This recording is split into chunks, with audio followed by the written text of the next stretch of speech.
Good morning students. आज हम पढ़ेंगे इटली का एकीकरण।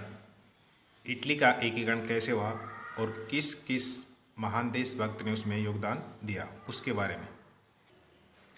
देखिए, फ्रांस की क्रांति के बाद पूरे यूरोप के अंदर एक सभी देशों में लोकतांत्रिक सरकार की स्थापना करने के लिए होड़ सी लग गई थी।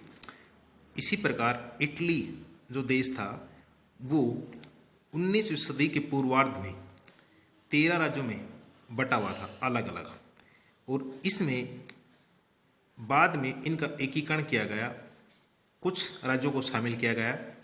उसके बावजूद देखा कि इटली फिर भी 19वीं सदी के मध्य 7 राज्यों में बटा हुआ शेष है, और इस एक राज्य पर सार्डिनिया पिडमांट में इतालवी राज घराने का शासन है, यानी कि इतालवी जो भाषा बोलने वाले हैं उनका।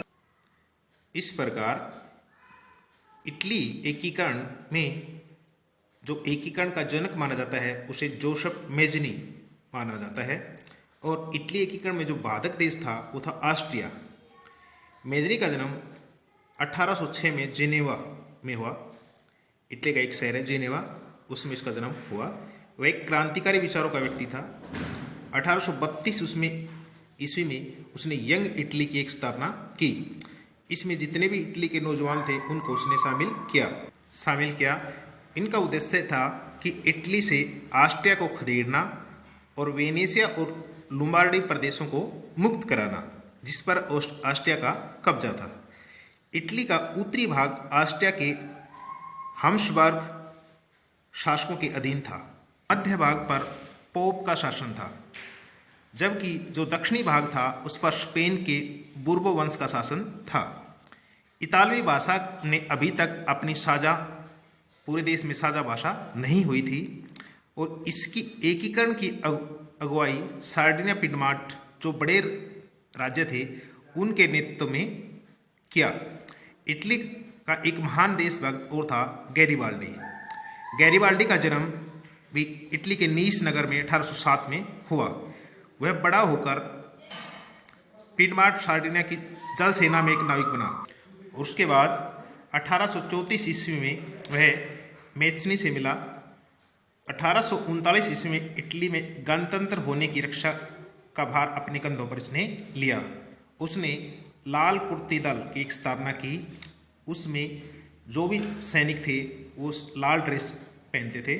1860 ईस्वी में उसने सिसिलियों के साथ मिलकर युद्ध किया, और उसके बाद नेपल्स और इसके बाद इटली एकीकरण की तलवार गैरिबाल्डी को माना जाता है। इसलिए इटली की एकीकरण की जो समस्या थी उसको काउंट दी काबूर ने अंतर्राष्ट्रीय समस्या बना दिया गया, और इटली एकीकरण की शुरुआत लोम्बार्डी और सार्डिनिया राज्यों के मेल से हुई।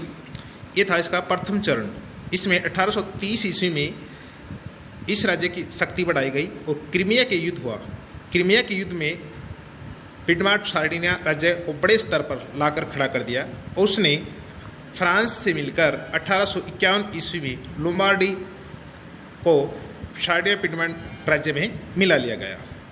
इसके बाद क्रांति का दूसरे चरण में मोडेना टस्कनी पार्मा को अधिकार में ले लिया गया। इसके बाद गैरिबाल्डी ने 1860 ईस्वी में सिसिली और नेपल्स को विजय किया।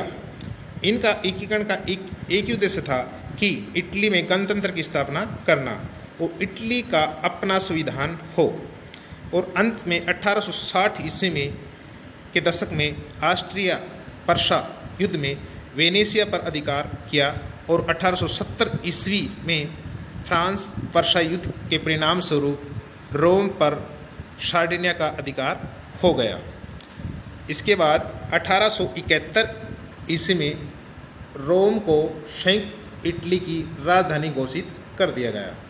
इटली का एकीकरण का श्रेय मेज़नी, गैरिबाल्डी और काउंट दी काबूर इन तीनों को दिया जाता है। वैसे इटली एकीकरण की एकता का जन्मदाता नेपोलियन बोनापार्ट को माना जाता है। ये था इटली का एकीकरण। आशा करता हूँ कि आपको ये टॉपिक समझ में आया होगा। अगर आपको इस टॉपिक समझ में आया हो तो लाइक और शेयर करना न भूलें। धन्यवाद।